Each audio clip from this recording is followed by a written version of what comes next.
कमज़ोरों को सम्मान देना आपकी जिम्मेदारी है। आप बड़ी आशाओं से देखे जा रहे हैं, लेकिन बड़े आशंकाओं से भी देखे जा रहे हैं कि जब कुर्सी पर बैठता है तो रिश्ते और आंसू के कतरे नहीं नापे जाते, बल्कि सच्चाई नापी जाती है। आप भले ही आपका किसी पार्टी से रिश्ता हो, लेकिन आप उसके मुख्यमंत्री नहीं हैं, आप बिहार के सम्मानित मुख्यमंत्री हैं, इसलिए बिहार की जनता का ख्याल रखें। आखिर में एक दर्द की बात कह जाऊं सर कि पूरे बिहार का विकास को ज़रूर कीजिए, अपना बिहार आगे बढ़े और एक नए किस्म की सरकार आप चला के दिखाएं। कमज़ोरों को मत भुलाइए और सीमांचल खास करके मेरा दर्द जो है सीमांचल की लड़ाई लड़ रहा है, सीमांचल का दलितों का अकलियतों का जरूर ख्याल रखिएगा। गुल फेंके हैं औरों के तरफ, बल्कि समर भी खाना बरंदाज चमन कुछ तो इधर भी। माननीय सदस्य श्री अख्तरुल ईमान अपना पक्ष रखें, समय 2 मिनट है।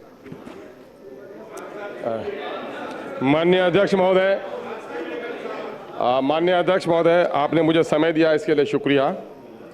लोकतंत्र में जन आदेश का मान और सम्मान किया जाता है और बिहार के जनता ने जो मैंडेट दिया है वो एनडीए के हक में दिया है, इसलिए जो उनका फैसला है मैं उस पर नई सरकार को मुबारकबाद देता हूं और इसलिए मुबारकबाद देता हूं कि ये मेरा निजी फैसला, मैं विपक्ष में हूं, लेकिन बिहार की जनता का फैसला उसके हक में आया है।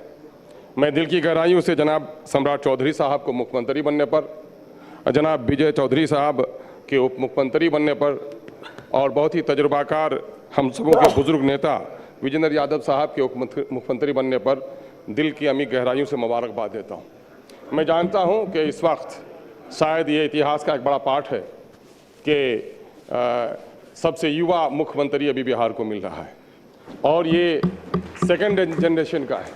चुनौतियां भी काफ़ी हैं और वाक़ईतन नीतीश कुमार जी ने पिछले 20 सालों में 21 सालों में उन्होंने जिस सौहार्दपूर्ण वातावरण को स्थापित रखने का प्रयास किया है, इसको कायम रखना और इसको बेहतर बनाना मैं समझता हूं सम्राट चौधरी साहब और मंत्रिमंडल के सामने में बड़ी चुनौती है। हमारा बिहार महापुरुषों का बिहार रहा है, सौहार्दपूर्ण वातावरण में हम लोग जीते आए हैं। और महोदय, मैं जब पहली बार सदन में आया तो आपकी कुर्सी में आते हुए जब मैंने देखा कि जो आते हैं हमारे स्पीकर साहब, तो पहले विपक्ष की ओर सर झुकाते हैं, नमन करते हैं, फिर सत्ता की पक्ष।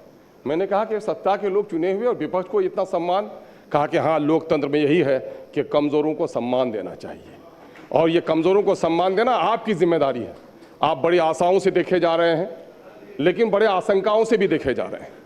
बिहार में आशा है कि आप अच्छा काम करेंगे और मजबूत इरादे के आदमी हैं, लेकिन बिहार में आपके विपक्षियों के जरिए या फिर आपकी छवि को धूमिल करना चाहते हैं या फिर पत्रकारों को अपनी टीआरपी बढ़ाने के लिए ये पेश किया जाता है कि कहीं न कहीं से दलित, कमज़ोर और अल्पसंख्यक लोग आपसे भयभीत हैं।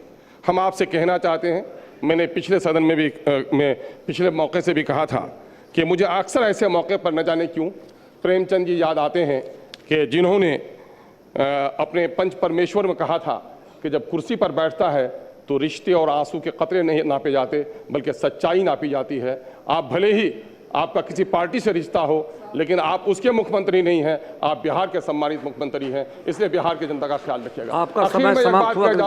आखिर में एक दर्द की बात कह जाऊं सर कि पूरे बिहार का विकास को जरूर कीजिए, अपना बिहार आगे बढ़े और एक नए किस्म की सरकार आप चला के दिखाएं। लेकिन सर, कमज़ोरों को मत भुलाइए और सीमांचल खास करके मेरा दर्द जो है सीमांचल की लड़ाई लड़ रहा है, सीमांचल का दलितों का अकलियतों का जरूर ख्याल रखिएगा।